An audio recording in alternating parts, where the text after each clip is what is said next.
ចូលចិត្តផប់សូលចង់បាន relax ផប់នេះមិនមែនតាគីទេ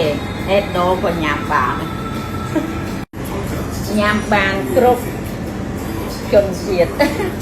គ្រប់ស្រទាប់វណ្ណៈក្រែនម៉ាក៏ញ៉ាំបានដែរព្រោះវាទូចម្បូង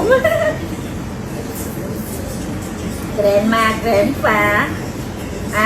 មនុស្សពេញវ័យកូនក្មេងញ៉ាំបានទាំងអស់ព្រោះផ្លែឈើផ្លែប៉ោមបងប្អូន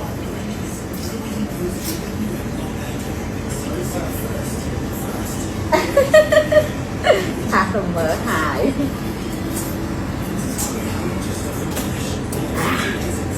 អើយថ្ងៃនេះ30អង្សាមើលដីក្តៅដាក់នេះឲ្យតែចាក់មាញ់ក្រែមអស់ពីឥឡូវអានេះមួយទៀត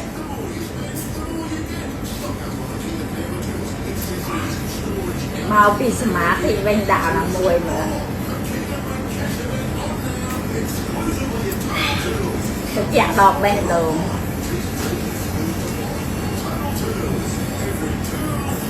អូយនេះចង់ញ៉ាំបងប្អូនដឹងថាមិនថាបងប្អូនអាយុប្រមាណទេប៉ុន្តែ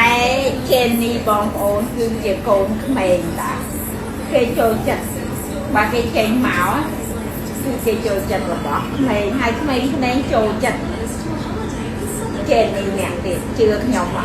ឃើញអ្នកដូចឃើញពុកម៉ាក់គេចឹងគេអត់បានមើលឃើញ54ឆ្នាំគេមើលឃើញអាយុ5ឆ្នាំទេ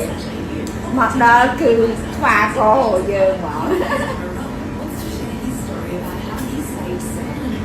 ពួកអីក្មេងចូលចិត្តសាកមើលជឿខ្ញុំអត់ហើយ